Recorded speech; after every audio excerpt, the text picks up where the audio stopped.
you want me to intro, seeing as I'm the one who did the research? Tom did the research. Russell Brand, take it away. Well, I did 12 hours before he actually came on. But we all know Mr. My research is 4 years of... Of course. Ladies and gentlemen, welcome back to the Off the Cuff podcast. We are joined today by a man that we've all had the pleasure of being coached by. Josh and Joe still being coached by him. I completed bodybuilding, so we're done now. But a man that has 185 top threes, is it? 185 top threes, 12 overalls, variety of different pro cards. A man who is galvanising the coaching industry. And welcome, Calum. It's an iconic moment. Our very first guest on the Off the Cuff podcast. Feels like I've been invited on the Joe Rogan show. It is. Talking to your mic, please. Talking to your... You all extend towards You can move it about. This is a high production podcast here. You can move it where you want. You know about tension and mechanical arms. The moment arm of the... Yeah, exactly.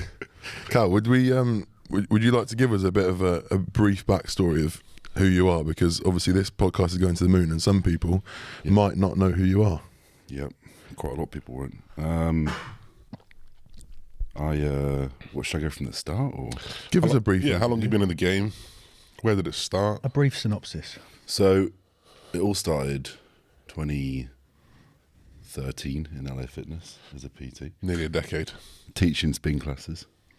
Spin classes? Yeah. I had to teach an aerobics class and an ab workout with like 40 mums. And that's where it started. Unreal. And then I actually got coached by James Sutton. Yeah. Who was M10. And then I like modelled myself on James and what he did, what he worked with. And that was like the first exposure I had to the physique coaching world. And then applied for a job at M10. Which is a personal training studio in Nottingham. But like more, because obviously Mark owns that, used to bodybuild. It's more physique-y in nature. Yeah. And then that kind of exposed me to that demographic. Mainly coaching coaches at the start, and then it went from coaches to coaches who compete. Then it went from that to competitors. That was the birth of the Muscle Mentors. Mm-hmm. And then Muscle Mentors for 3 years. What is the Muscle Mentors? So the Muscle Mentors was a collaboration with me and Luke, which with Luke Hoffman, which started as a podcast, merged. The original idea, we kind of knew it was going to be a business in general, but that when I moved to Manchester, when I left M10, that's where it really kind of kicked off, and we were like, right, let's make this into a business, start coaching. We both think the same, and then that's 2018. 4 years later, and we're here, and then the birth of ProCoach has arrived. So yeah, I'm excited to talk about that a little bit. I think we all saw the Muscle Mentors kind of rise to the top. We saw it become like a bit of a figurehead of the industry. Mm-hmm. If you had that affiliation of Muscle Mentors, you got that seal of approval. And it's been an amazing journey to follow. So Muscle Mentors started as coaching. Yeah.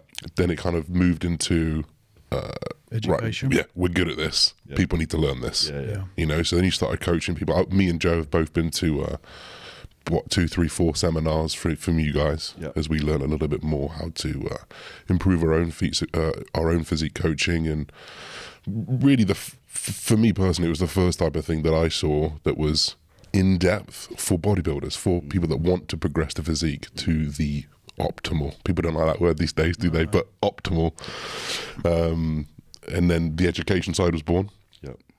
You guys had the website that was born, and that became very much an education for coaches, how to progress that. And obviously the success of your own coaching started to shine through, and the birth of ProCoach is here, which is, I'm assuming from the face value, you have seen the opportunity there with the coaching side of things, and the Muscle Mentors was very coaching, and it's kind of just, you know, that's been your baby. So do you want to talk a bit about ProCoach and what made that decision arise, and where do you see that going? Yeah, so I think from the Muscle Mentors as a cohort, as we started to bring more people on, James came on, Paul came on, obviously the spectrum of coaching to education it then became, you know, heavily education focused. There was such a big market for it. Website came, the subscription website, and then we went down the, you know, heavy mechanics route, and that's, you know, Luke's main passion, that's Paul's main passion, that's James's main passion, and they're exceptionally good at it. And for me, and I imagine from the outside perspective, and these you know, the guys will testify to this as well, they are educators in nature. They'll coach, but they are first and foremost, they're educators, and they're very, very good at it. And obviously for me, it's like, I like teaching, but I love coaching. And I like this is the stuff I love, like working with you guys, going to the shows, like going through those processes. And like, I think the education for me is part of the process, but is not the process as a whole. And like, it became apparent to me that the people I was working with on a day-to-day basis in terms of like prepping and coaching were actually quite a different demographic to who was coming to be taught in terms of education. Because there was like the coaching spectrum and then the athlete spectrum. And obviously last year was really successful, because last year was like the combined effort of like the last 2 or 3 years before that, in terms of like just working so hard to get people to a point where I knew that, like, that year where is a year where you first competed, when we did that Ryan Terry show, and then you came second at the 2019, yeah. And all these guys like you, I started to get loads of Erin as well. Erin, you know, Becky, all the people that started turning pro and doing really well, they were like slowly like gathering momentum through those last couple of years. So like last year was like the moment where I was like, right, you know, we can really go for this now on a competitive front. And I'm a big believer in like timing's everything, right? So I was like, if I'm going to do it, I'm going to do it now. It's been in the back of my mind for a long time. And I think Luke probably sensed it for a while, just because of the little bit of detachment that started happening between them and me in terms of education. Because I was very much like, right, I'm going to a different country this week, or I'm doing this show, or I'm doing that. And I was suddenly on the podcast less, or I wasn't teaching as much. And it's kind of like organically grown into, and that's, you know, people might have realised before, where like 3 or 4 months ago, earlier last year, we made the coaching and education Muscle Mentors brands. And that was like the start of, right, you guys are going to run with this and thrive there, and I need to focus on doing what I do and doing what I want to do long term. And that's where it came.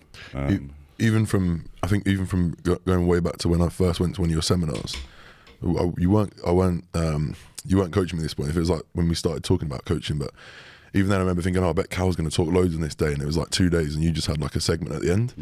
The irony of it is, I remember sitting there and watching Luke talk and James talk, and that was like quite mind-blowing stuff. Like for me, really quite like inspiring about how in depth they know about their craft, and how like they are masters of their craft. But the section at the end, obviously, this is a point where I was still at John Lewis and just trying to break into being a full-time online coach. And your section, which was about an hour, bearing in mind I was knackered at this point, I found it almost the most valuable in terms of like takeaway, because it was really applicable stuff. It was about how to deliver a service that is really valuable, and how you run your business. And I think that's probably what we don't want to talk about muscle or hypertrophy today. Like, we want to talk about how you've grown a business and how you've delivered a service, and I guess how you've built like a reputation. But just on that transition, has there been any difficult conversations when you've had to be like, look, I can't do it this week, I'm here, or I'm there, or I've got clients competing, and you've had to sort of pass the baton? Or was it? Yeah, like I think from an education front, that probably happened quite a long time ago. And like the blend of effort in the Muscle Mentors brand, it was like, because I was so busy with clients, and you know, from you, like when we went to Lisbon, you like, that's like 24 hours a day almost. Like I'll sleep like 4 hours a day, and I'll be on my laptop the entire day, and like I can't not focus on it because there's so much to do, and the effort it takes to kind of get that stuff done. So because I'm not 100% passionate about teaching, I'm more passionate about doing, if that makes sense. It was like, well, Luke's like one of the best people on planet Earth for this stuff. He's one of the most knowledgeable people I've ever known. It's like, this is his baby. Yeah. So he almost naturally took more of the work off that side, because he just loves it. So I kind of let that happen, and I was like, right, I'm just going to carry on doing this.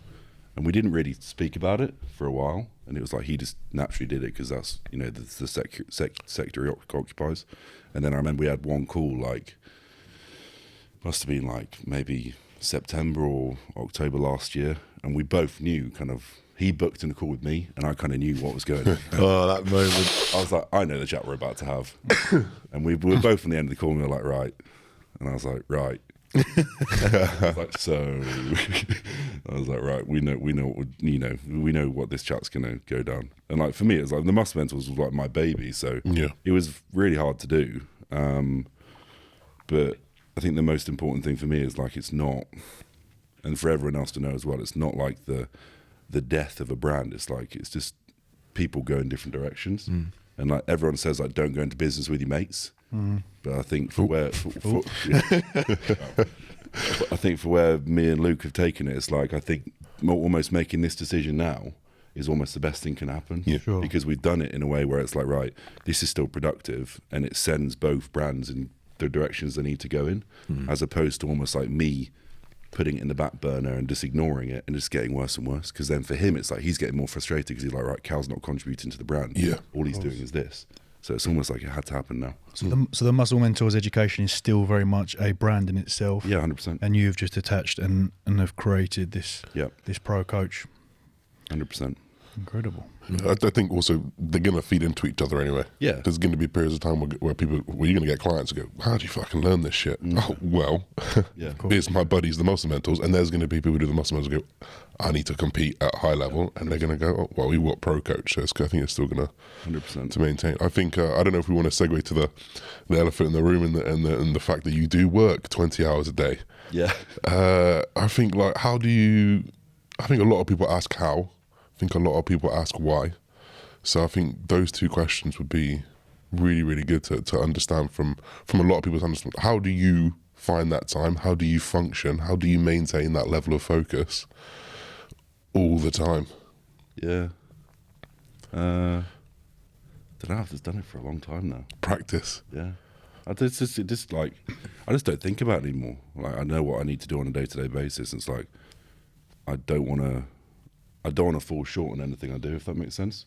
So it's like, I think the busier I've got, I think to a certain extent, it's like how you run your day and the systems you put in place. But you get to a point where it's like, well, the systems can be as good as they want, like as good as they can be. But if it's that much workload, you have to find the time to do it. Have you ever been proactive at seeking more knowledge and education surrounding time management and productivity? Have you yourself ever reached out to a business coach? So, has there ever been a point where you thought, right, these systems I'm getting pushed the limit here. I need to call upon someone else to help me. So I haven't used I haven't gone to like the Phil Grahams or the Mark Coles, etc., for like a mastermind kind of thing. But Dan Luke, I've known, of Dan for a while, and he's like been more of like a mate figure for the last 3 or 4 years. Like I remember when I first left M10 and I went to see him in WeWorks in Manchester. And I was still doing all my client payments through like direct debit via the bank. And he showed me Go Cardless for the first time. And I was like, this is life changing. So I was like writing all these notes down, like, right, I'm going to go and change everyone to Go Cardless. And then Dan was like, because he obviously had discipline before. And then I think he shut that and he just started doing like more like consultancy work with businesses. He's helped me a lot in terms of just like back end stuff that I would never either know about or have the time to do. Because at the moment it's like, all I think about is, right, they need their update, they need a new program, they need that. And then anything else is like, if I find the time to do it, I'll do it. You're in the business, not on the business, right? That's a phrase I've heard quite often, which I think is like just the case with one men businesses or which is a tricky one. What Josh has touched on there. So obviously you've had a few systems in place that have helped you, right? But at the end of the day, I don't know the number of clients you've got, but compared to the number that I've worked with, like I almost know maybe where my ceiling gets. And I think you touched on a couple of things there. Number one is like you just like love it, right? You wouldn't be able to do it if you didn't love it. No, I'll be sat there at like 2 a.m. and I'll be absolutely buzzing. This excites me. Because I know the thing that materializes to me is like the moments we had in like Portugal, where it was like everyone was on a line and I was like, right, I know that I've done everything in my power to make this decision go our way. And sometimes it's absolutely heartbreaking, but sometimes it's euphoric. And when you get that right number called out, it's like literally you can't even describe the feeling. And like that feeling just motivates me. It's like, I want that again. I want to get, I want you to have that experience. I want me to have that experience. It's just like, all those like, all those times where it's like, oh, I'd rather go to bed, or Hannah's sitting watching TV on her own at like 10 p.m. I'm like, oh, I feel really bad, so I'll go and sit with her for half an hour, and then she'll go to bed, and then I'll just go back to work. It's like, I don't, like, at the start, before the more competitive success arrived, it was a little bit harder. Because I was waiting for that moment of like, oh, it will pay off one day. I'm just going to keep on doing it until it pays off. But then when it started happening, I was like, this is like the best thing ever. Yeah. It's like the more I do, the more it's going to happen. That risk to reward ratio changed. You risked a lot, but didn't get the rewards. But now the rewards are there. There were years where I was like sitting at my computer, like, is this going to be worth it? It's delayed gratification, right? Yeah. It's something. Again, it's another like little segue into. I was going to ask, has it always been like that, or has it been a case of as the quality of clients grown? Because this year in particular, as I've watched, I think since I've been on the team, like Brandon Harding's joined, and there's been just big name after big name, and I'm watching it. And I remember initially when like Brandon joined, I think I messaged you straight away like, oh my god, like what a massive name, like you're going to go to the moon, and then I get another name, and then another name, and now do you think you have the most IFBB pros from any UK coach on your roster? I got 28 now. 28. Wow. 28 pros. Good God. That must be the most, right? So if you had pros join you as a pro already, because they've seen the fucking success. Some that I can't talk about. Really? Oh, really? Because they're fucking still with their other coach. Oh man, that's amazing. Awesome, man. It's awesome. And that is where that like warm fuzzy feeling comes in, because you start seeing. I told you yesterday, I was like, there are moments this year where, and this is like a kick yourself moment, where it's like, I would have been with you in Portugal, or I would have been with Hader in Alicante, or wherever it was, and I would have seen when you're backstage and you like clock people, and you're like, oh, he looks really good, or he's with whoever. And then like the last probably like 6 months, like there's just been random days where there'll be like a DM pop on my Instagram, and it will be that person. Yeah. And I'll be like, no way. Yeah. And I'll go on his profile, it won't be him. And I'm like, oh my God, it's him. It's funny because People are like, hey coach. I was like, can we jump on a call? Hey coach. Like, no, surely not.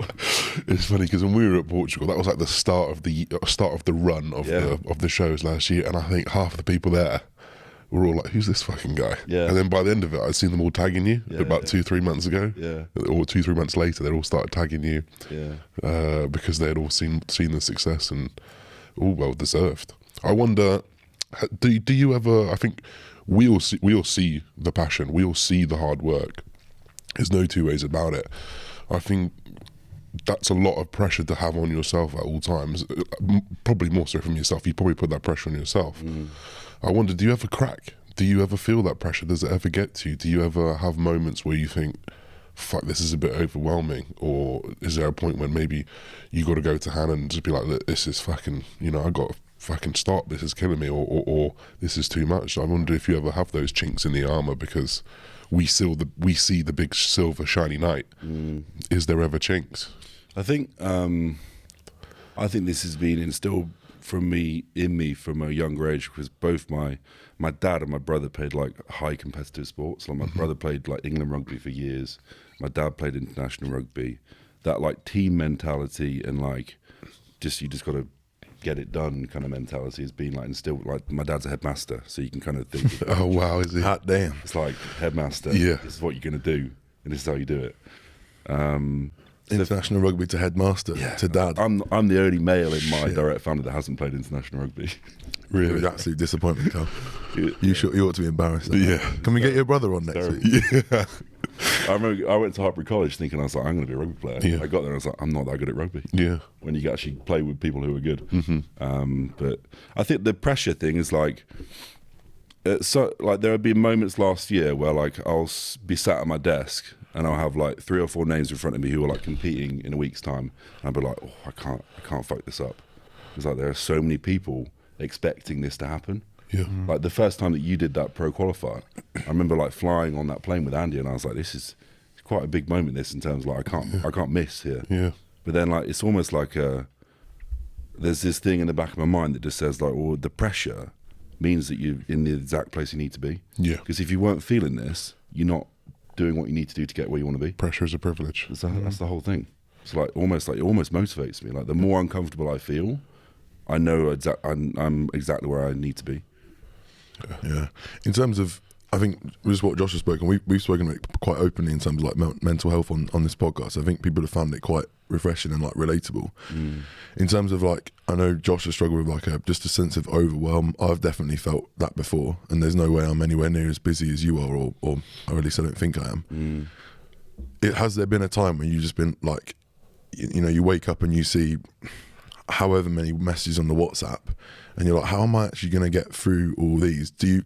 Practically, how do you deal with that? Do you have to tell people, I'm really sorry, this is going to have to wait, or do you have to like prioritize, or do you just go to Hannah and just have a little bit of a minute to like have your head stroked? Because I've had that before. Yeah. I just need a bit, just a minute, cuddle. a little cuddle, and I can just, and I'm good to go. Yeah. How like practically, how do you deal with that, or do you just not feel it, or does it just set a rocket up? Because she understands. Like Hannah's like a very.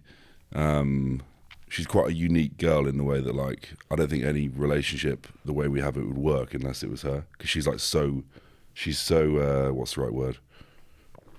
Empathetic. Empathetic about like what I need to do and where I want to be.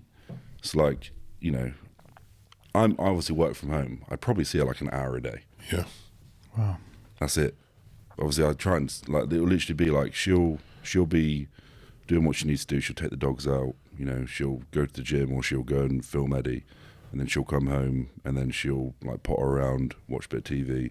And sometimes it's a little bit awkward because I get the sense that sometimes she feels that she needs to be as busy as I am, and I obviously don't want her to feel like that. So it's like, look, this is my choice. Yeah. You just enjoy what you want to do. If you want to do more work, you do more work. If you don't, then you don't need to. But then like I'll like go and spend an hour with her watching TV and some shit on TV, and then I'll probably fall asleep in half an hour. And then I'll only actually spend 30 minutes with her. She'll go to bed, and then I'll go back to work. It's like, I don't think many people would be able to maintain a relationship like that. No, I don't think so. But because she's so like, she's like so, she understands. It's quite a unique thing.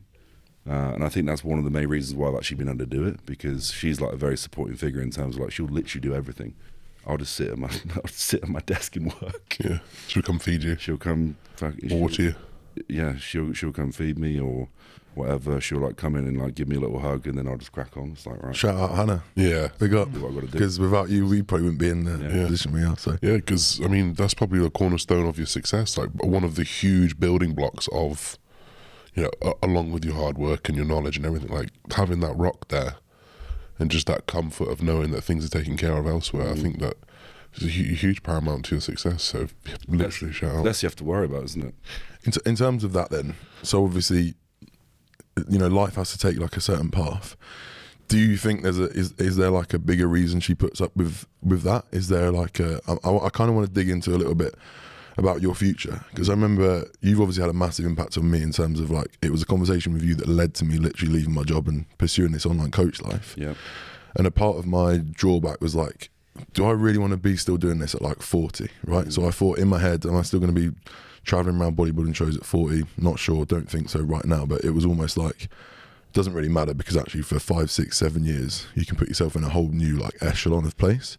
So for you, like, is there like an exit plan? What is the long-term goal, or do you see yourself doing this until you retire? I think we all have that thought, right? Because like we've like started something where it's like, I know there's probably an expiry date on what I'm doing, but I'm going to do it really well for as long as I can. And it's like, you're almost hoping in your mind, right, that will set me up for life, won't it? Yeah. That will set me up for life. I'll put some money away for my pension or whatever, but if I do this for the next 15 years, I should be all right. Like that thought's in your head the whole time. Like for me, it was like when the Muscle Mental started, it was like, right, that's the exit plan in terms of, right, let's start a subscription site, let's do this, let's bring coaches on. And then obviously things have like changed path in terms of the direction I've gone in and what's happened. I think for me, the birth of ProCoach and the team that we've built now, it's like, right, you know, if I'm 29 now, by the time I'm 40 and we've got kids. 29, by the way. Yeah. What? Just look at you. I think many people will be shocked hearing that now. We'll timestamp that. That's the stress. Yeah. 29 going on 40. Like my next 10 years is like, right, I'm going to do this for as long as I can effectively do it. Yeah. Because like kids are going to put a bit of panic in the works, but that's where Superwoman comes in and Hannah takes control. I'll do my bit. The big thing for me is obviously this business is like, I want to, and Ross is something that's kind of moulding into that figure now. I've got Alex, I've got I've got Ryan. I want to bring people on who kind of want to do what I've done over the last 3 or 4 years, and then in 10 years' time, it's like that ProCoach is a brand of coaches. Yeah. Whether that's 10 coaches, whether that's 15 coaches, whatever it is, you know, I provide them with the platform to do what they need to do, give them the clients, give them the reputation. They do the work, and I'll take a little bit of what they're doing, and then I'll take more of a back role. And then, you know, maybe when I'm in 6 years' time or whatever, when I'm 35, you know, when we've got a family, like I probably can't travel as much as I am traveling now. But then I'm probably not going to be working with the same amount of people. Mm-hmm. So I might only work with 20 people in 6 years' time. And I might only have, you know, guys that are Josh going to the Olympia or whatever it might be. You know, you bloody owning the world in classic physique. So for me, it's like, I'm not going to stop what I'm doing, but I'm going to probably manage. The long-term goal is to manage less and have more within the brand to do more of the bulk, if that makes sense. Because like the opportunity that I think what we're building as a brand and what I'm trying to emulate is, you know, I want Ross, for example, to go and do exactly what I've done. Because then in a year's time, he's going to have the reputation to go to the moon. Yeah. And then if I can get three or four more guys that do that in the next couple of years, it's like, right, well, you've got a coaching team of 8 guys there who are the best in the world at what they do. And it's like, for me, then it's like, right, well, I can be a director in that company.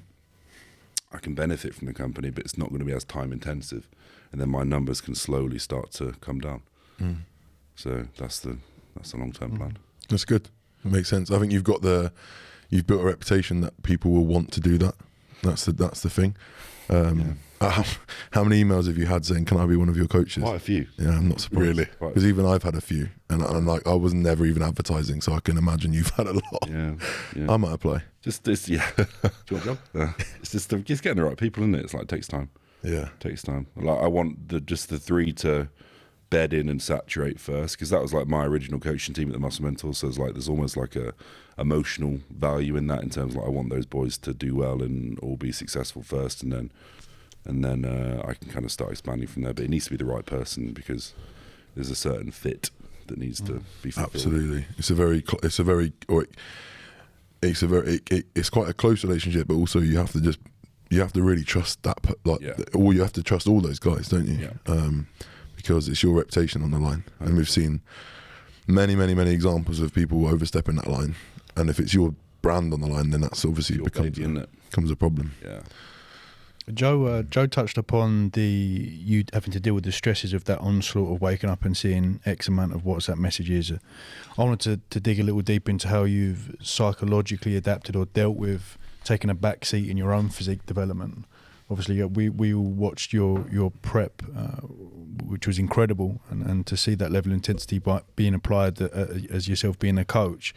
Has there ever been a point whereby you missed that particular element and you've had to just understand that the sacrifice for your own development in your physique is, you know, having to take a back seat? And do you plan to, because I know you talked about getting to a certain age whereby you may only have X amount of clients, would that be your like reintroduction back into potentially then looking at going back on stage? I think we spoke about this yesterday as well briefly. Whereas like, I've had like moments in the last like 6 to 8 months where I'll get back from one of these trips and I'll be like, I'm buzzing to like jump in myself again. You know, do I bump up off TRT, start taking a little bit more gear? Yeah, start get the primo in. Start, you know, posting up these crazy training videos. Do what? But then I'll do it for a day, and then the next day, what, bump up the gear? like, right, grab my primo in. I do it for a day, and then the next day, it'll be like I'll be sat at my desk, and it'll be like 3 o'clock, and it's like I haven't eaten yet today. Yeah. All I've drunk is a Monster. I haven't drunk any water. It's like I can't do this. Yeah, I can't manage them both. It's like one thing that we said earlier in terms of like how do you manage it? It's like I'm quite I'd classify myself as quite a selfless person in terms of like all my energy goes on you guys, and I'm absolutely fine with that because I know where it's taken me, and it motivates me to do it more because the success that you all have gives me a lot of fulfillment from on a personal level in terms of where I'm at. So, you know, I think the last kind of 12 to 18 months there's been a lot of compromise with my own goals. Sure. Because there's been weeks where like I remember there were probably there's probably an 8-week period last year where it was like crazy busy, where I was literally going to like a different country every other week, where I'd literally train like once or twice a week. And I'd be like brushing my teeth at night, like, oh, I used to be in shape, or like I used to feel like I was a bodybuilder. It's like now it's like I just can't balance them both.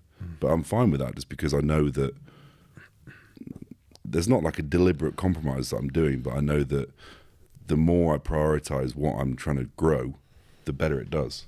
So it's like I'm fine with, you know, Mark's been a really beneficial element to my life. Mark Hector? Yeah, Mark Hector, for the last kind of 5 months, because I've been training with him full time. Yeah, I've been seeing that. It's like I'm bought into that process because I want him to be at the Olympia this year. I want him to win the Arnolds. I want him to do this. I want him to do that. So like, it's almost motivating me to, at 2 p.m, it's like, right, I need to go to the gym now, because otherwise he's not going to have the best session he can have. If he wasn't there, I probably wouldn't train. I'm not going to lie. I wouldn't train as much anyway. But you know, that's like a motivating factor for me to get down there and, you know, do what we need to do. I think that is the difference between you and many coaches. Some of us sat in the room, we've spoken about that before, in terms of and also other coaches that I think would like to be at the top of the coaching game, or tell themselves they are, is actually a lot of them are still bodybuilders. And I said this to you yesterday when I asked you, do you think you'll compete next year? Because I know that was potentially a plan. You just simply cannot put 100% of your energy into more than one thing at a time. It doesn't work. Because like for me and Josh, like I got to go to the gym at 2 o'clock. Do you know what I mean? I can't not, or whatever time it is, and I can't not stop to eat my meals. Otherwise, like that goal of mine starts to come down. So I think that is a real big difference between you and many other coaches, that actually like coaching is your thing, and 10 times out of 10 you'd put it in front of your own physique development. Yeah. Was there a time when, can you think back to a moment where that was a question that like, or a dilemma that popped up in your head? It's when I first, when I first came down onto TRT, and I was like, right, I'm going to try and get Hannah pregnant in the next 6 to 8 months. And it turned out that we were going to wait to the back end of this year anyway. So I'm in that limbo at the moment in terms of like, when are we going to start trying again? But when I first came down onto TRT after like 4 or 5 years of like really trying to push as much as possible, like, you know, probably middle of lockdown last year, like I was 310 pounds and like just doing stuff in the gym that was like, it was just so fun. But it was also a big part of my day that I just couldn't focus on anything else, because I was either tired or I was lethargic, or I was sleeping. I was sleeping at my computer, just falling asleep in the middle of the day because of the stress on my body. And like, I love that, but it's like it's not conducive to. I can't grow both at the same rate. Yeah. I either be a bodybuilder or I be a coach. Yeah. And like it sounds like it sounds. You know, people probably always say this, but like for me, the fulfillment I get from you guys doing well, or like you winning that FitX show, like the moment that was and what it meant to you. Yeah. I get as much or even more satisfaction out of that than I would winning my PCA show. Yeah. Winning the PCA show, I was like, oh, I kind of understand why that's happened, because I've grafted my ass off for the last 6 months. So it's like, well, I should have won because I've done stuff, you know, that most people wouldn't do here, which is great. But like for the success that you guys have or clients have, or seeing the WhatsApp come in where it's like someone holding a medal, or seeing the WhatsApp or like a voice note or someone like screaming like I've won, or like your pro club, and we FaceTime that, like that is gold. Like that, those moments like just make what I do everything. Yeah. Like, and I think that's so important for people listening to hear, is you can be good at things and manage a lot of your life, but to be great at something, something in your life is going to have to take a hit. yeah, Everything is going to have to take a hit. Because it's all going to, that tunnel vision, that focus is going to go on that one goal, and the things that fall outside of it, you know, you forget about them. You forget about, you know, X, Y, and Z and social circumstances, girlfriends, whatever it's going to be. And I think, you know, Cal, you're sat there being the epitome of that. And I think a lot of people see that and think, I want to be at that level, but aren't prepared to narrow their field of vision and take those sacrifices that of the things that fall outside that. So, when just roll back to I want to ask you about your sort of physique thing again, because I think a lot of people's journeys, mine definitely, probably Josh's as well. I have a business because of my physique. or it's a massive part of the fact that I competed and learned that process and got pretty good at it. For me, that was always like a vehicle to a better business or a more successful business. So for you, what came first? Was there a point when you realised, all right, I'm probably not going to be an Olympian, I'm going to do coaching instead? Or was it like you were doing both and you're like, oh, I actually kind of prefer coaching? Because I guess back then actually you weren't coaching elite athletes and maybe you weren't getting quite as much fulfillment out of it. So where did that come to a head, or did it not? I think that prep in 2019 wasn't me saying I want to be a bodybuilder or I want to turn pro. It was me knowing that I had to walk the walk before other people would follow. Once I'd done that, Had you competed before that before? No. That was your first year? That's the first time I've ever been legit lean as well. Legit, skinless. So I was like, I've got to do this for people to actually trust me and build the authority that I need. Yeah. Once I've done it once, it's like, right, we can build some momentum there.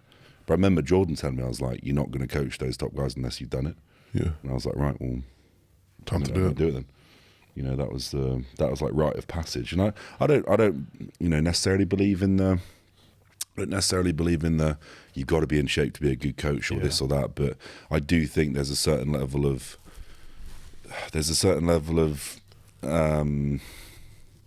Well, psychologically, you understand. you've got to understand it by going through it. in the trenches. Empathy. Exactly, yeah.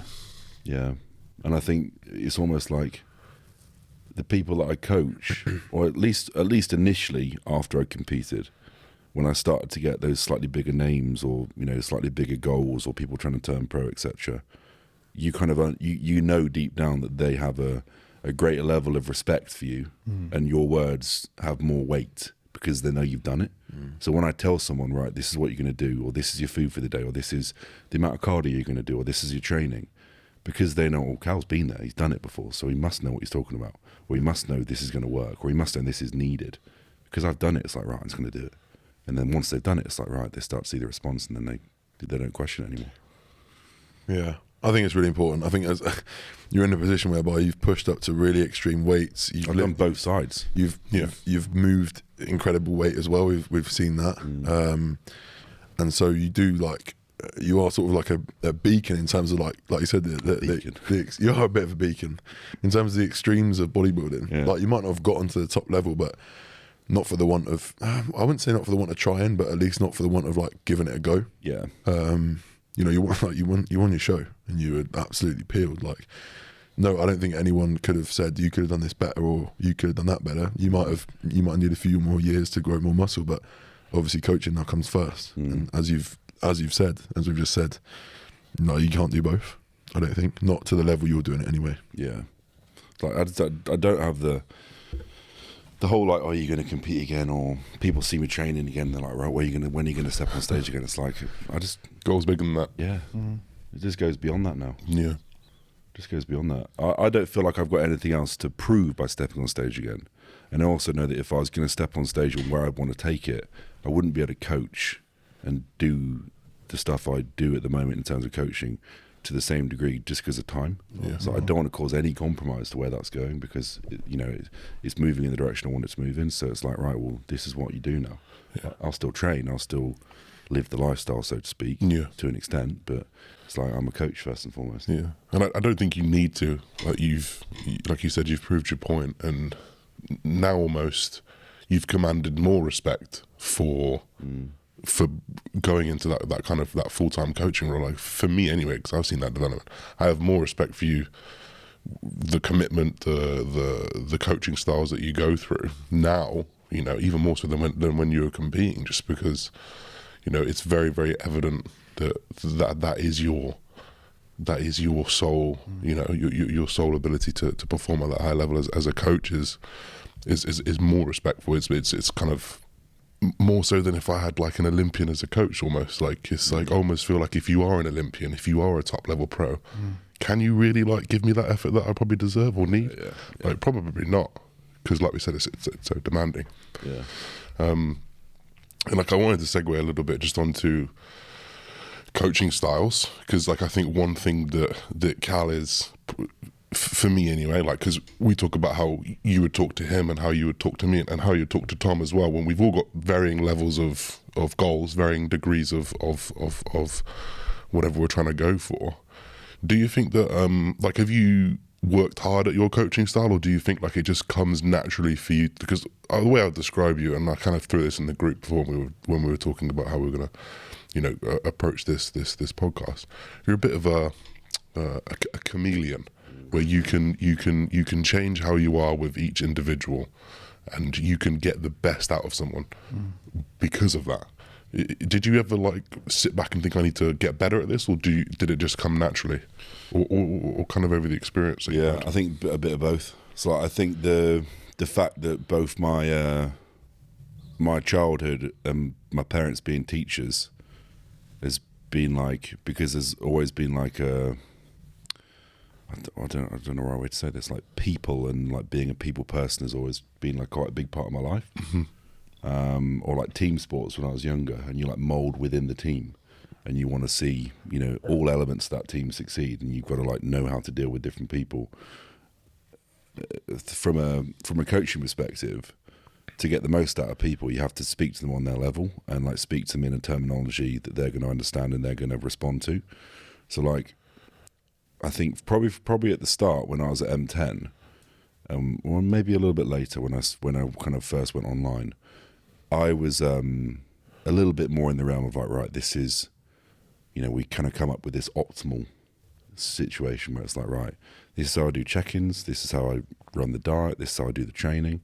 Yeah. And then you start to get in more and more in terms of like, you'd suddenly get a slightly more advanced client where it's like, right, they've got the capacity to do really well, and I'll do their setup, and like it wouldn't go the way I want it to go, in terms of like whether it's communication, whether it's they don't really like the training, whether it's like they're not really responding to one element of it. And then it's like I sat back and I was like, right, well, you can't do this as a one size fits all, and there's no optimal. The optimal is relative to the individual. Mm-hmm.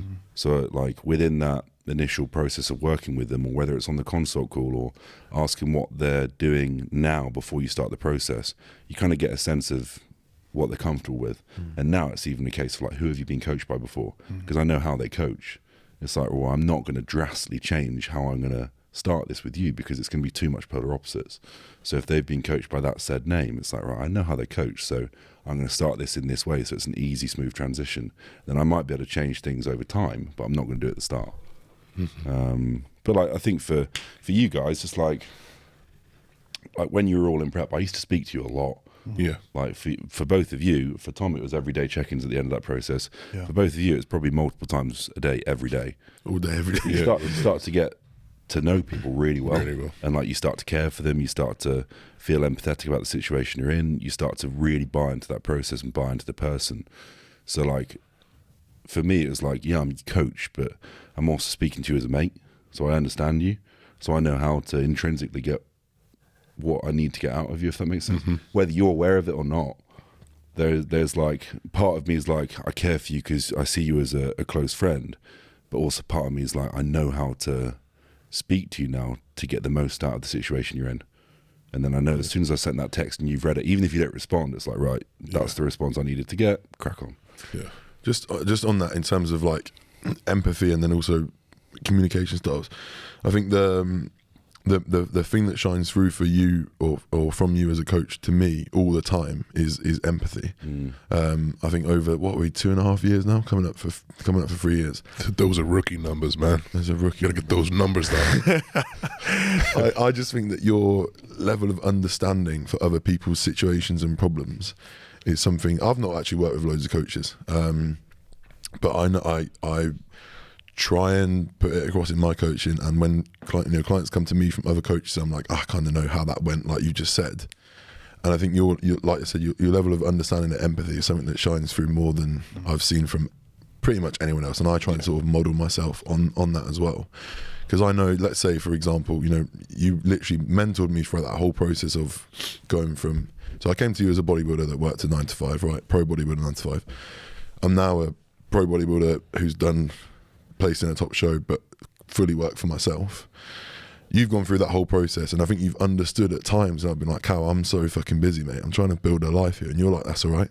Do you know what I mean? If I told you, and there's a level of trust there. I think you trust me to get the job done as best as I can, with a level of understanding that sometimes things just might not be optimal in terms of, like you said, optimal is relative to everyone. But where do you draw the line? Because I don't think we've ever had a tough conversation. You never told me off. Do you ever tell anyone off? Can you think of any examples whereby you've had to be like Brandon. almost? No, Say Brandon. if you're watching this, mate, don't do it again. No. Where you've because like I almost don't. Correct me if I'm wrong. I've not seen. We've communicated a lot, and I've not seen that side. I mean, I've probably not pissed you off, but No. I've not seen that side of you. Very hard to piss off. Yeah. I'm almost horizontal in terms of Yeah. like where my personality's at. You can't piss me off. I think once you've built that level of rapport with an individual, whatever situation it is, there's going to be no positive outcome by me having a go at you, because then I know that if you respond to that in a negative manner emotionally, nothing positive comes from that. So I'll still get what I need to get across, but I'm not going to do it in an aggressive manner. So I might spend a day trying to get my point across, but I'll do it gradually. So by the end of the day, you're like, right, I know that wasn't the right choice, and I need to do this now. So I guess like it's just the whole notion of like building rapport. Like a lot of the people that have coached with me for a long time, like I'd invite you boys to my wedding. It's that to that level. It's like you probably don't get that with a lot of coaches, because they're probably just a number, and it's like, right, that's going into my bank account and crack on. Whereas like I kind of buy into that process a lot, because I'm very emotionally attached to your success, which I know your success and delivers to my success. So it's like this goes full circle. Yeah. So I think like there is a line drawn, but it's how you communicate that. And I think once you buy into people and kind of understand people, there's a way of dealing with it that's like constructive, as opposed to just having a go at someone and lashing out and then thinking, oh, maybe I shouldn't have said that. Yeah. Or they've read the WhatsApp and they haven't responded. It's like, oh, maybe I shouldn't have said that. And we respect you as well, and it's almost that head teacher element you spoke about at the start of the podcast, whereby I don't want to piss Cal off. Yeah. You know what I mean? I want to make him proud. I want to make him proud. I am representing Cal at the end of the day. So even the content that I produce and the way I come across on camera and things like that, when I talk about training and nutrition, I want that to be reflected in a good light in Cal as well. Yeah, and that's so powerful. Yeah, that is It's so powerful. There's almost like an expectation. Where like for a lot of situations with all three of you in prep, there would have been moments where it's like, oh, but it's like, no, I've got to do this, because not the reputation of me is online, but I imagine there's an element internally where it's like, I want to make him proud. Is it? Yeah, it's absolutely. It's like when I'm, I've got like post-workout shots from prep and I've sent them through, and I'm like buzzing to get your response, because like I just know you're. You don't care about anyone else's response. Yeah, it's like I know Cal's going to be absolutely fucking buzzing to you, because I am. Do you use those pieces of content? Like, obviously, we create a few videos here and there on YouTube and preps. Do you ever invest your time to look at those as an additional kind of feedback bar our weekly check-ins? In what way? In the sense of, like, say I do a YouTube video on my prep this week, would you tune into that and take any feedback from that? Yeah, I consume all your content, so like I kind of know. Yeah. If there's stuff that I haven't picked up in the check-in, I'm going to pick it up on your social media. Yeah. It's like I'll go on your story and I'll see something. I'll be like, oh, yeah, that's not the impression I got on his check-in this morning. So I know there's something else going on. So I might text you, or That's that. there'll be little things that will kind of notify me as to, right, I need to be mindful of that, or this has happened, or whatever it might be. But like also the same thing is like I get really immense satisfaction out of like, if I've spoken to you on WhatsApp and something good's happened, or you've had a good check-in, or you're happy with what's going on, and then I see that on your social media with like you being the organic you speaking to your followers, and I can see that on your social media, or it might be your YouTube channel, like your show day vlog.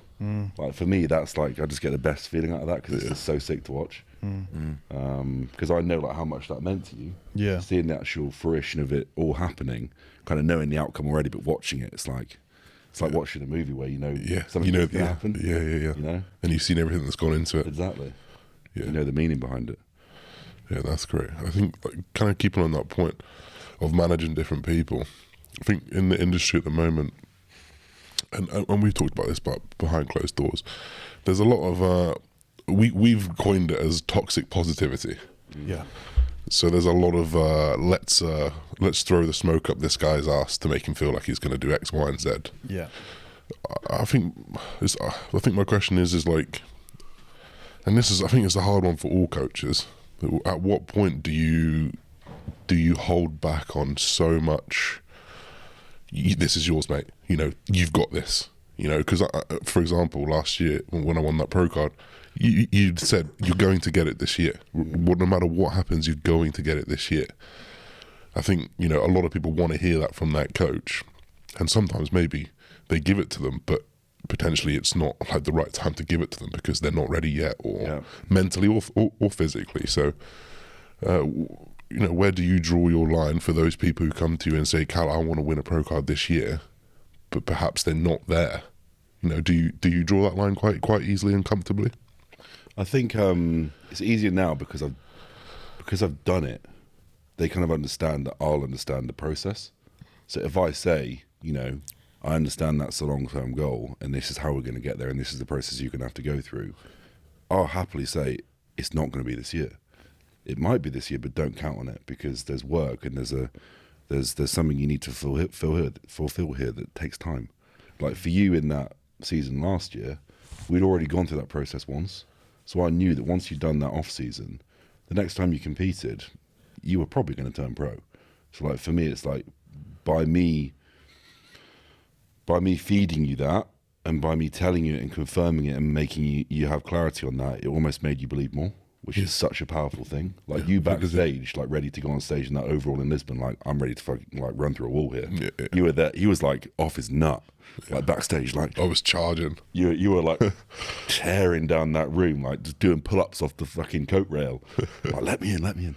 Because all those other boys were like deflated backstage. We were just there like kings, like, yeah, you're all fucked. Yeah. And then obviously we ended up, you know, losing that one, but the next week you got it. That's actually really interesting. I don't want to move on from this yet because I think I want to dig into it a bit more. But actually, just going back to what you said around when you spoke about sort of having a go at someone, there's no positive outcome from that. I guess really there's not really any negative outcome of blowing smoke at someone's ass because it might give them a bit more belief. That might give them even more a chance to win. Yeah. They might still not win, but actually it's still not your fault.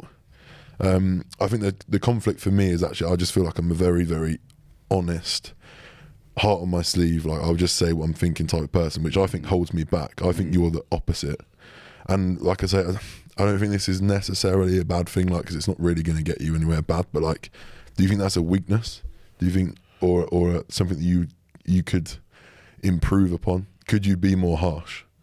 I think I'm like, at the end of the day, I'm going to be like, the processes that I buy into, and like if I take a client on board, I buy into that process, and even more so if it's like if it has a greater, you know, if the magnitude of the goal is even greater. It's like, whereas you trying to place it in New York Pro, or you trying to win that kind of redemption show where there's meaning behind it, there's emotion behind it. Yeah. Whereas you getting that pro card, and I kind of saw everything that went into that, the people around you, and like even like little things like, you know, seeing your mum in Lisbon, whereas like when you didn't get it, and like seeing that of like firsthand of the impact it had on people around you, it makes it even more meaningful when it happens. Yeah. Because it's just like, oh, it's finally happened. Like all those people are going to be buzzing as well.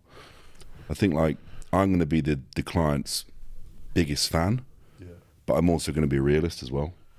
Because I don't want to set them up for that feeling of like they're going to a show knowing in their head that Cal's told me I'm going to turn pro, and they end up not placing in the first call out, and it's like, well, what's happened there?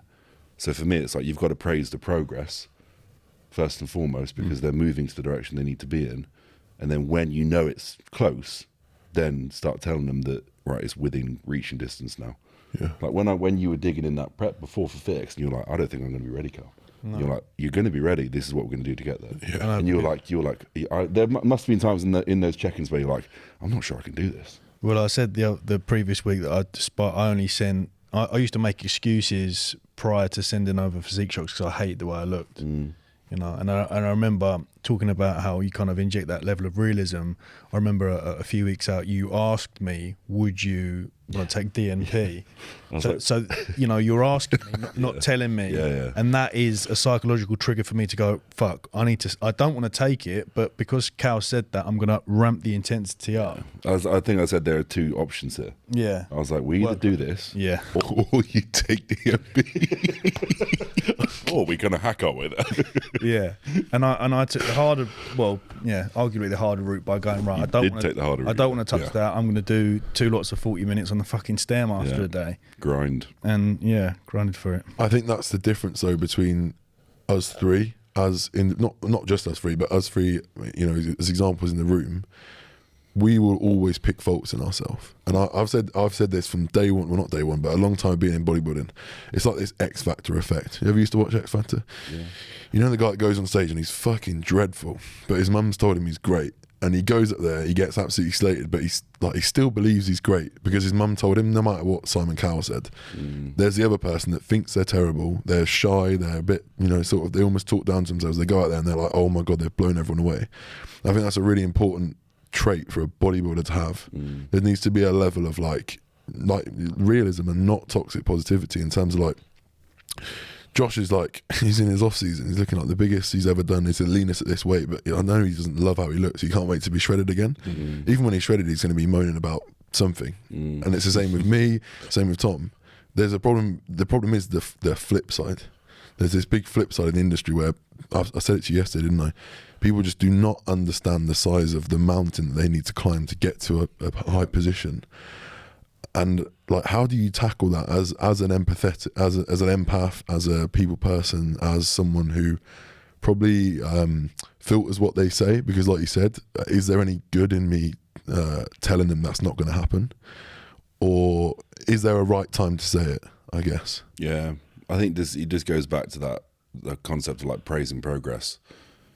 Look how far you've come, sort of thing. Exactly. It's not quite there yet, but how far you've come, but there's still more to go. So use that as a motivator for them to push more. Yeah. As opposed to me saying, look, mate, you know, you're not going to do this in the next 2 years. It's going to take longer. And there have been consults where like people have said things like, I want to do what Josh has done. And I was like, I want to turn pro. And they'll send me photos and I'm like, mate, it's not going to happen. It's not going to happen. Because I've coached these guys before and I've been to the shows and I know that standard. And it's like, you do not understand the magnitude of that goal and the people that turn up to these shows. Yeah. It's a different level. It's not the ones that win either, it's the ones that turn up and don't win. Yeah. And you're like, they're still hunting, mate. That guy, remember, you sent me his photos a week out from Alicante and you're like, I'm not going to beat this guy. You know the guy with the massive delts? Yeah. Massive delts. He was like, I'm not going to beat this guy. Yeah, I was like, huge. Just wait and see. I remember I texted you on the day, didn't I? I was in Miami and I was texting. I sent him the photo. I said to Carl, I was like, this is going to be tricky. Is Josh going to win? And he was like, there's one guy we've got to get past. Yeah. Wasn't he in your class though? Height class? I think he was one below. Yeah. The Italian guy, maybe. He was one below. I'm pretty sure he jimmied up his delts. And I was just thinking, please don't win your class. Yeah. And he won his class. And he fucking didn't even get like top 5 in the overall. Yeah. You can look good on Instagram, but it won't save you on stage. Mate, those Italians are a different fucking breed, I tell you. HD structure 1 million. Oh, no. Yeah. Oh, God. Yeah. There's the same thing when we were sitting. I still remember vividly sitting on that couch in that villa in Lisbon, and you sent me the photo of the guy that was the Portuguese champion. Remember? The guy that won. Ended up winning. Yeah. And you're like, I'm worried about this guy. And I was like, no, don't worry about it. Like, mate, you just will do what you need to do. And then, it ended up being that technically, I think you did win. I'll take the win there. You did win that. They did move you into the middle. But like, it's the same thing. Like, you almost like start to doubt yourself in your mind, and then my goal is to, my objective is to just pull you back in. There would have been loads of times in that prep with you where you didn't think it was possible. No, I crack many a time. I always do, or my mind goes off on a complete tangent and start doing things for the wrong reasons. And that's why I'm so grateful for being coached by yourself, is to keep me grounded on a continual basis. Because I think I've had coaches in the past whereby they just thought that because I have this exterior, quite alpha male, that I'll be okay, but deep down I'm a sensitive soul. Yeah. So for you to keep me grounded was incredible. I wanted to just ask about, because when you were talking about getting the best out of people and while trying not to blow too much smoke at their ass, but when you believe in them, you believe in them. I want to touch about on Hayder's prep, because I was talking to him when I was in Dubai, and you know, he got on his 5th show, I think. When you were showing him, go on. That Norway when we didn't make it into the board, And he would have won that one, yeah. This is the funny story. I'll let you finish your sentence. And I was just going to say, like, what do you do when you get to show 4 and you don't do it? Yeah. And you know he's got the pro-worthy physique, but you know, whatever it is, they just dealt the wrong cards, or the judges weren't right on the day. Like, how do you get the best out of someone on that base? The biggest thing with Hayder, and I use this analogy of giving him his fin back, making him to a shark again. Yeah. Because he turned into like a little baby seal, whereas like he was a victim. He was vulnerable. He was prey. So he started, because he, you know, and I think anyone human would. You've done that many pro qualifiers and you've been in that many overalls and you still haven't got it. You start to believe that it's never going to happen. Yeah. And I remember him texting me like, I don't think I'm ever going to do this. Maybe I'm not meant for this. Yeah. Like, maybe I should just stop. And I had to pull him back. And then like we use this analogy of like getting his fin back, where I was like, right, you're a shark now. You got to fucking do this. Yeah. And like once he got his fin back and he started to believe again, the thing for Hayder, and anyone that's been at a show with Hayder will be able to testify to this, you'll be able to keep him in an even keel all the way up until show day. And then as soon as he goes backstage and he waits for his class to be called out, he just overthinks immediately, and his complete persona changes, his mindset changes, and his body starts to go with it. Yeah. So you'll start looking at people. Yeah. And you'll start going to me and be like, have you seen him? He was saying this very thing to me. We were at expectation. Have you seen him? I've just seen him in tanning. Or you'll be texting me in the room. I'll be sat with him and he won't be talking to me. He'll be texting me like, do you see him at 26? Do you see this guy? Do you see that Italian guy? And then in the end, for those last few shows, I was like, right, you're going to put headphones on. You're going to take my beat. You know, there's in-ear. Yeah. You're going to take these and you're not going to say a word. Yeah. You're going to turn your phone on silent. You're just going to nap. And you're just going to put your blinkers on. Because we started to almost get into a habit of like, I could see it happening live firsthand as well. When we were in Finland, because Ballinger was with us as well, and Zach was with us, and Reese was with us, and I literally could see it, like him like crumbling firsthand, like just panicking. Yeah. Or like, should I go for a piss? Should I pump up? Should I do this? Should I do that? How's my tan? How do I look? I can't get a pump. What's happening? Something's going wrong. And I was like, hey, chill the fuck out. You're like hyperventilating. Yeah. And then he goes south before he steps on stage. Yeah. And you can see it when he poses. He's just not confident. He's walking in like, oh, I'm not sure this, I'm not sure this is the right thing, and he starts to crumble. So like we use that analogy of like getting your fin back, whereas like as soon as he started to believe again, he's a different animal. And the physique changed. Mate, when he went to Denmark, he was a fucking animal. Like he was ready to kill someone. Backstage, he was like just staring in my eyes, like just get me on stage.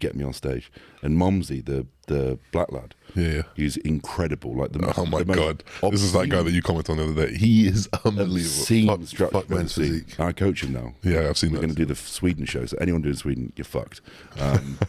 He's a great guy, and like he was in his class, and I was like to Zach, I was like, this guy is good, and I was like, we're going to beat him on condition because the Hayder's going to be leaning him, I can guarantee you. And obviously that ended up happening. It could have gone either way, but Hayder was just much sharper than him. But still the same thing. Like in that Denmark show, we kind of drilled in that week or so before. I just drilled in that self belief, getting your fin back on, be the shark, and like that, like the feeling in that camp into that show is completely different. Yeah, more calm, more focused, less like chat, a little bit less banter in terms of us like fucking around. Yep. Still just as much weed smoked. Constantly smoking weed because it keeps him chilled. But man, he was a completely different level. And like even on like show day, there were little things where like I could see him, like I'd stand away from him and like kind of just observe, and I could see little things happening where he'd be like looking around, and I just like had to pull him back in. Yeah. And like, oh, have you just played this song? Have you heard this? And he'll like just zone back in and get back in the zone. But the funny thing was that Norway show. So we basically did Alicante 3rd, Poland 2nd, Finland 1st. Lost in the overall to Ash. Ash, he's very very good. And then and that was another one where like overthinking to the max, like just crippled him. And then that was 3, and then Norway came, and Norway was the one where he got turned out at the border. Yeah. Now I've never told him this, so if you're watching this, mate, this is real. But he wasn't going to win that show because his body was tired. So I remember he came to the house the day before we left, In the back of my mind, I was like, this is the worst you've looked. I can't tell him that, but in the back of my mind, I was, this is the worst you've looked. You improved at Poland from Alicante. That's like 3 weeks into the process. Then we went to Finland, and I was like, he does look better. And then 2 weeks later, he goes again, more stress on the body, more emotional stress, more baggage. And the Norway, I was like, this is the worst of the 4 looks. And I knew a couple of that. It was a quiet show. There's like 17 guys in men's physique. I remember that show, actually. But I knew that if he went and he didn't win in the smallest class, when there's like 17 guys and you can't turn pro, the first time Two Bros has ever run that show, that would have absolutely crippled him. That could have been the nail in the coffin. And I remember, this is a weird thing, he doesn't know, I've never said this, but I remember when we were at the border, it was me, Reese, and 2 of the guys that work at Two Bros. 2 of the guys that work at Two Bros went in because they were vaccinated. And at that time, obviously, I wasn't vaccinated, and he wasn't. And the woman wasn't having none of it. She was like, you can't come in. And in the back of my mind, as weird as it sounds, because I knew, I spent the entire trip traveling there knowing this is going to be a mission to make him win here, because I know his body's in turmoil. In the back of my mind, I actually wished that we weren't going to get in. So as soon as she said, and she was like, can I see your passports? And then she called her supervisor. It's horrific for me to even say this, because it was obviously awful. But in the back of my mind, I was like, please don't let us in. Because I know if we regroup now and he gets his body back into the right place, we're going to win the next show. But if we go here and he loses, that's going to be him done for the season. If you've lost 4 times in the smallest show of the year, you still can't get it. You say that lost. Lost, but just like basically top 3, top 2, top 1. It's an expectation. Yeah, I know what you mean. For us, coming second's losing. It's a loss, it's a loss. So like that was almost like a funny thing. And then like we didn't get in, and then we got escorted to this room, took our passports off us, and then we had to fly to Paris, and then we flew from Paris to home. And he was like obviously distraught, like in tears, like, so it was a mixture of like anger and like being upset. But in the back of my mind, I was like, right, that's all I needed. Yeah. More time now. Chill. Take tomorrow to just relax with you. He went back to his mum's, relaxed, and then we just built into that Denmark show, and there's just one focus then. And then he just got better. He went to Dubai, because there's a 4-week gap in between. Yeah, I remember that. Went to Dubai. I was like, if he can go back to his family and he can go back to see Kelly and his kids, and stress drops, he's going to be a different animal. And then every single week in Dubai, I was giving him more food, making him go out for meals with them. We used to do those sushi refeeds. Yeah. And then, like, obviously, because stress was so low, his body just started bouncing back and just looking more. It was a different animal. Completely different. Just stopped weighing him. So the last 5 weeks prep, didn't weigh him once. Yeah, really. Like, just had to drop all the stress off him, and then it's just completely different. Yeah. Stress is just such a big killer on a physique. Cripples him. Even for Hader, the most I've ever seen anyone. Followed closely second by Brighty over here. Budjo. I just didn't see that first time. I just lived vicariously. I think I'd take that trophy, actually, having been there in person. Yeah. Well, it's going to be different this time, don't worry. Yeah, that was Hader was from a coaching perspective, in terms of like psychological management, that was like one of the iconic ones to me, in terms of like that. This is a game of chess you're playing now, in terms of how we're going to get him there. It's a different ball game, I think, you being there in person. Yeah. And I always said, didn't I, it's like I don't think I'd change anything, but like this last year for me, I'd said to you yesterday, didn't I, about that Two Bros Finland show now. I just think, or even the one that you're potentially thinking about doing. Chop that out. I just think, like, what a different year it could have been, or it will be this year. There's like a unique opportunity here, and it's my biggest regret of last year, I guess, is that you weren't there or couldn't have been there, because I think having someone there in person is just a different ball game. We probably FaceTimed after each show. I remember morning in New York Pro, I'd lost my shit. Do you remember? I could see it. I looked all flat happened and in front small. I remember calling Hannon, and I was like, Joe's struggling here, and his body's going south with his mind. But then New York was fine, wasn't it? New York was fine, but in the morning, like, I called you. Do you remember? You called me. It must have been 5-6 a.m. I was like, Cal, it's gone. Everything's gone. You're like, you just got low blood pressure. It's like, nah, Cal. Bit of salt's not going to fix this. My head was gone, and I needed someone there. Lucky Louis was there for that. Yeah. He was. I know you were communicating with him, sort of. Yeah, I was texting him a little bit behind the scenes. Yeah.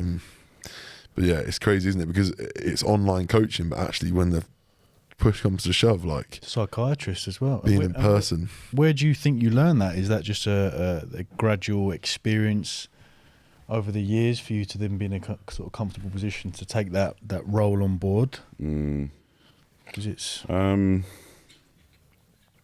think it's just like, it's an element of coaching where you're like, if you're like a people's person and like, I don't know, you just gotta invest in someone, and then once you kind of learn who they are and how they think and what they respond to, I think you just get really good at. I think you're very good at learning people very quickly. Yeah. But yeah, for you, it was just a combination of multiple things. But like, that was painful, mate. Like, it's painful. Painful for us. Yeah, it was. Painful for us. I still remember when we were sat in Lisbon on the laptop. Yeah. Watching him, Milwaukee, I think it was. And Yeah, like, I was just looking at you, and I was like, if this doesn't go the way it's going to go, it's going to cripple him. Yeah. And we were both sat there. It did. And then when we watched the live stream, and I was like, did he get first call out? No. I was like, right, second call out. Did he get second call out? I was like, and then I knew, like, I was waiting for your text. It's like, it's fucking tough. It's fucking tough to deal with, but Just needed a hug, man. Yeah, and you couldn't hug anyone. it's the savagery of the sport. Yeah.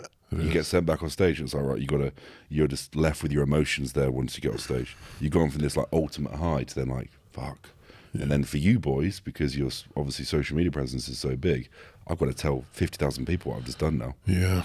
And it's like, what are they going to think? What do I post on my story? What do I do about this? Have I let someone down? What about this? And it's like, it's not only your own emotions, it's what other people are going to perceive of what's just happened as well. Yeah. It's the pressure that it's like, you know, Yeah, it does. even for like you in that FitX prep, it was like, I want to prove to myself from all the people that have spoken all this shit about me, I can actually do this. And then for you, it's like, if it doesn't happen, they're all going to say, told you so. Yeah. Couldn't fucking do it. Yeah. So for that moment, I remember when I posted on my Instagram, I was like, yeah, fuck you. Yeah. Yeah. We were all like that. I was like, yeah, fuck you, because it's happened. And then it's like, it is what it is, it's done. That's interesting. Have you taken a more conscious effort to... I know you're invested in a cameraman now. Now with the Magic. release of Magic, yep. Now with the release of ProCoach, is that an area whereby maybe Dan has said to you that we need to bump up a little bit your sort of social media presence? Yeah, I don't particularly like doing it in terms of like, I don't like being the forefront, because I like you guys being the forefront and then me just like facilitating it. Yeah. At the start, I was quite uncomfortable being like the main person in the video, because I'm so used to like either you being the main person, then me just being in the background. Yeah. Like, well, I'll just make sure this is going to plan. But I think for me, it's like, I think the cool thing is, it's not necessarily from like a following perspective, but I think now we're getting into the realms of like, this is like the dream happening in front of me. It's like, I want to document it. Yeah. Because in 10 years' time, I want to go back and look at this and be like, look at my... Remember we went to there? Sitting down with my kid and being like, if it's like my son or something when he's 10, it's like, no, this is what happened 10 years ago. Yeah. This is Josh, this is what we did. And it's like, it's just sick, isn't it? Yeah. Are you going to be taking Magic to all the shows this year, I guess? Everything. Yeah, amazing. He doesn't know that yet. But he does. He does. He's plotting it out all in his diary. Yeah, he's thinking Timings. But yeah, for me, it's just like just documenting what you're doing, and it's like, I just don't want to miss those little things for me. Like, it all first started where it's like Andy, for example, when he came to your show and he'd get like little still images that I'd post. It's like, it's just so cool to look back. Yeah. Flying the wall. Little moments where there's like so much emotion in that photo where you just remember it instantly. Yeah. It's like, what happens if we did this at every show? It's like, you can't miss those opportunities, and it's just so cool. 1,000,000%. I think one of my the things I'm most grateful for is Tom literally telling me to vlog the show when I won my Pro card, because I wasn't going to do it, and he was like, "You need to vlog it," and I was like, "All right," and I will be able to look back on that and watch it forever. And people still, not so much now, but for years after, people message me saying I still watch that video every once in a while. I still watch it. Like, it's incredible. It's what you say, like, document everything. Even, you know, we've spoken a lot about on this podcast about people being worried about documenting their stuff and posting it, and like, fucking hell, if you're going to do it for anyone, do it for yourself. Like, at the end of the day, because a lot of people step on stage for the experience, right? People just want to step on stage, want to tick it off. So make sure you get a bit more than just your stage photo, because that doesn't really tell the whole story. Yeah. I think it's interesting what you just said there about you don't want to be the at the forefront as well. That, I think, kind of encapsulates like everything about, again, why you're good at what you do, because you're there, like you said, you're there to facilitate, and that shows that you're putting other people in front of yourself, maybe for some sort of back end benefit, like you say, when it comes back in a cycle. But I think that says it all. Yeah, it's gonna be unique though. I don't know any coach doing that type of thing. And also, when you do go to these things, well, the video is going to be about you. It's going to be about the athlete that's competing there, right? You know, so you're going to have this unique for both coach and athlete. You're going to have this unique experience of this video that you guys can reminisce on. It's going to be unbelievable. It's like, I remember when you came to the house to film that initial ProCoach stuff, and it was like literally me sat on my kitchen table with the camera pointing at me, and I was like, I don't know what to say. Because I'm not used to being there. Yeah. Because when it's like one of you guys and I'm just there, like maybe in a clip, and I'll say something and it'll go back to you, it's like I'm really comfortable with that. It's perfect. But then when it's all on me, it's like, I'm not sure if I want to do this, because it's, you know, this is not what I'm used to. Yeah. But there has to be a certain element where you have to do a little bit of that. But For sure. again, most of the contents is going to be documenting other people's processes. But obviously, it just goes back to, you know, it's all your stuff, but it's just other people going on their own individual journeys, which I think is quite unique. Yeah, for sure. Which all three of you have done. Very unique. But you also create that element of, it's quite exciting whenever I see you actually doing a story on Instagram. It's a bit like when it is. When it's like when McGregor does it. Oh my God, He's actually talking. Yeah. When Cal's actually got a front-facing Instagram, so I'm really invested in it. Yeah. So it only happens once in a while. Yeah, and also from a marketing point of view, I suppose those clips and those stills that you take from the likes of Josh is gonna propel you. Yeah, 100%. So then it comes back. Do you think there's been an element of almost influencer?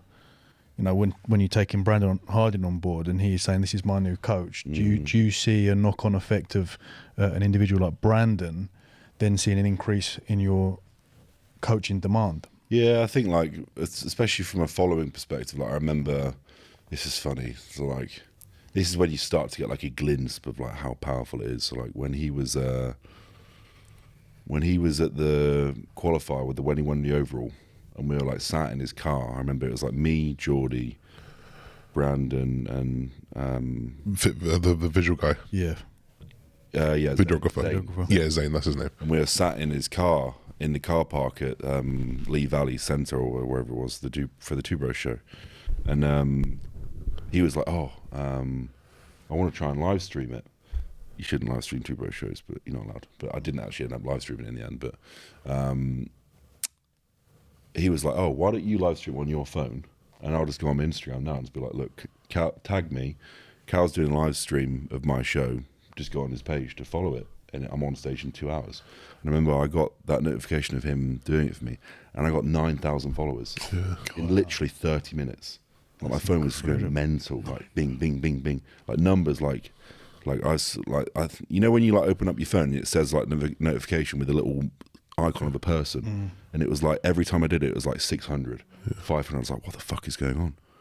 And obviously, most of them stayed. Thank you very much. Probably forgot I'm even existed. But like that was one of those moments where I was like, you actually look at the pull of the power of some of these profiles. It's like monumental. We all benefit from that as well. Yeah. So keep posting us. Yeah. But like obviously that's not.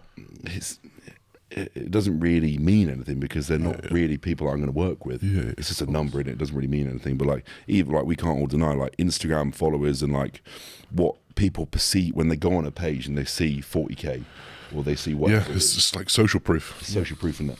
Yeah. And it's important because if you go on an Instagram profile and it says 4,000 and they're saying they're some top coach, like, are you? Like, Yeah.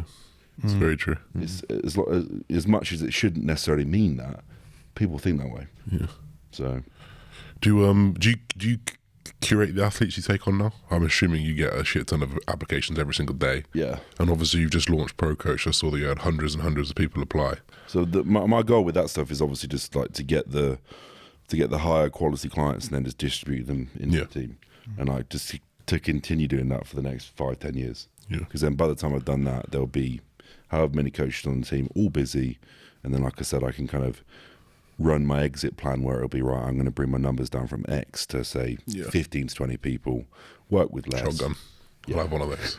And it will just be, it's just going to be people, doing the Olympia or top pros, whatever it might be, and that'll be my cream of the crop. Then it's like sweet, Nice. similar to what I imagine like Jensen's done in the US, where he's probably been at the high numbers, and now he's kind of whittled down to a lower figure because he's got other stuff going on. Yeah. Like I think that from a coaching perspective, that's probably like the most straightforward way of doing it. But yeah, at the moment, like I'll get loads of people inquiring, and it's like, right, can I convert them to one of the other boys?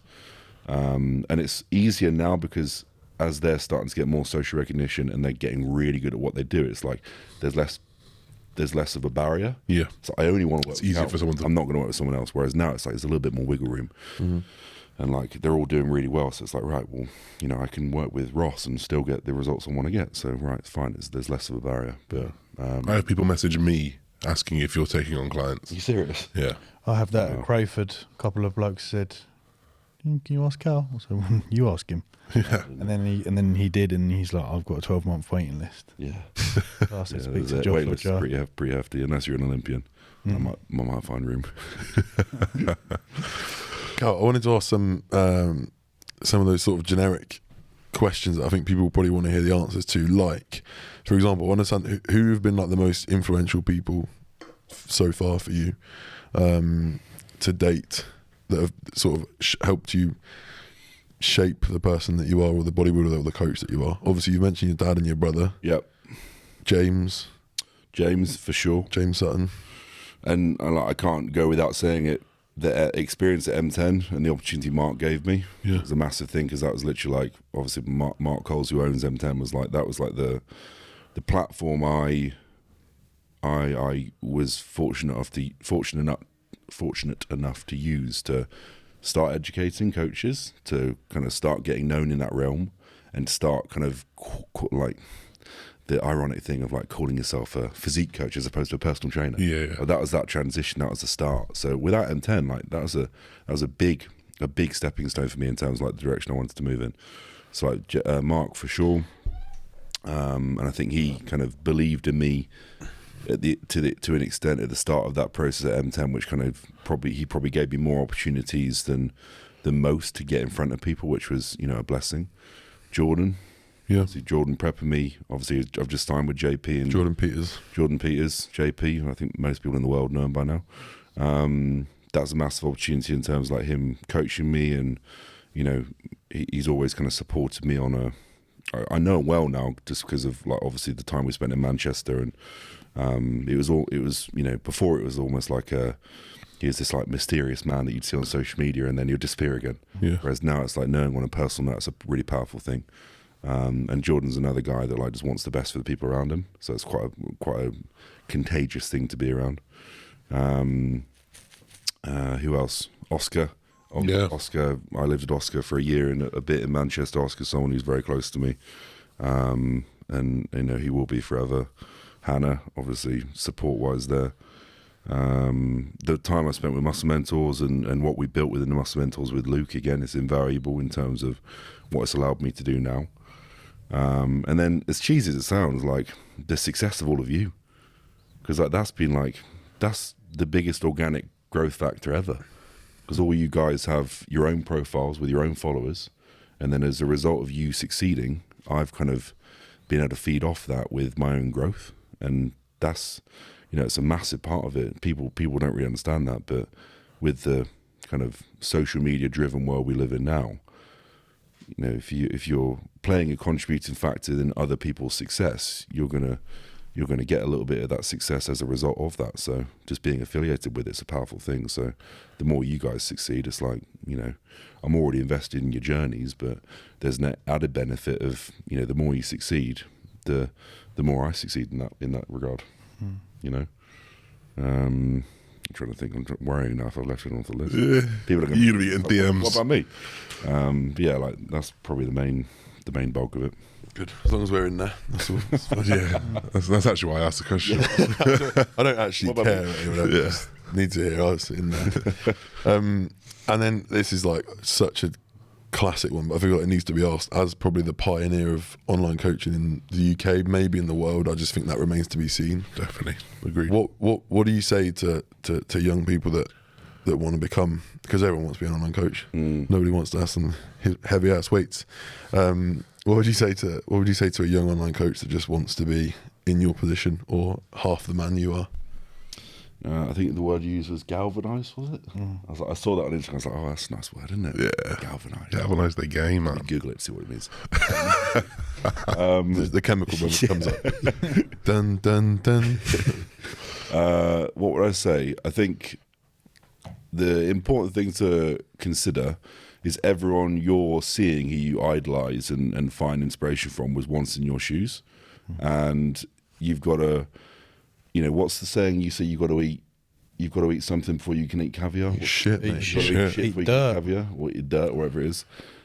That couldn't be more true, because you're going to have to spend years building something where you don't really know if it's going to work or not. Or you don't really know if it's going to succeed. You've got to spend years of having just blind faith. Yeah, Just waiting for you to say that. If I keep on doing this, it's going to pay off. And then the back of your mind, it's like, what if it doesn't pay off? And then this side says, So it true. will pay off. You've just got to have faith. It's so true. You've got to spend years doing that. Years. We've been coming up to 10 years, and it's like now that Gymshark are inviting us down. So it's a very good. And all those little voices of doubt, you just got to allow the faith to overpower the little voices. And then as soon as you get that combination of effort and work with a belief that it's going to pay off, it's just a matter of time, isn't it? He once said to me, I think it was in 2019, it kind of changed my whole, it was one of the most powerful things that I've ever heard from someone that I care about. He said, no one who has ever achieved anything has not had self-doubt. Everyone has been through periods of self-doubt. Ronnie Coleman, CEOs, Elon Musk, I'm so sure that at some point 100%. someone has faced self-doubt, and it's okay to feel like you don't know what you're doing and is it really going to work. But the common denominator in all those people who are successful was just keep showing up, just keep putting the effort in. Yeah. And that was defining moment in my mental ability to push hard. It's the same analogy as like self-doubt is the pressure thing that we spoke about earlier. It's like if you're in that situation where you're even having those thoughts, it's almost confirmation that you are pushing the envelope of what you want to do. It's like, because if you're not having self-doubt, it's like, what are you even doing? Yeah, it's true. You're just living and you're not doing anything. Yeah. What are you even What are you doing? even doing? If you're not feeling pressure, it's like, well, if I'm not feeling pressure at all, then I know that the goal or the end goal that I'm trying to chase maybe isn't even big enough to what I could possibly do here. I think it just goes part and parcel of it. It's just you can't let that feeling and that emotion define you, because otherwise it will cripple you. That's the Hayder's a prime example. As soon as you remove that self-doubt and you put his fin back on, it's like anything's possible now. You've got to put your fin on. You can see that title. You got to put your fin on. Yeah, Just find your fin. yeah. Find your fin. Be a shark. Nice. Yeah. I think that was really powerful. I think that was really good. Very powerful. Took a lot from that. I'm sure we all did for our own individual brands and businesses. And just want to thank you very much for coming down. My pleasure. Absolute honour. I'm sure we'll do it again in Absolute honour. 5 years' time when we are battling with Joe Rogan. Well, Joe Rogan's done, so Yeah, Joe Rogan's don't talk about he's that. actually been cancelled. 5 days, not 5 months. So. Jim's car. So, and thank you for everyone for tuning in. We shall leave the descriptive links to Mr. Calum Raistrick on the YouTube and Spotify as well. So, thank you very much. Thank you, everybody. Thank you. Peace. Thanks See you for the soon. opportunity.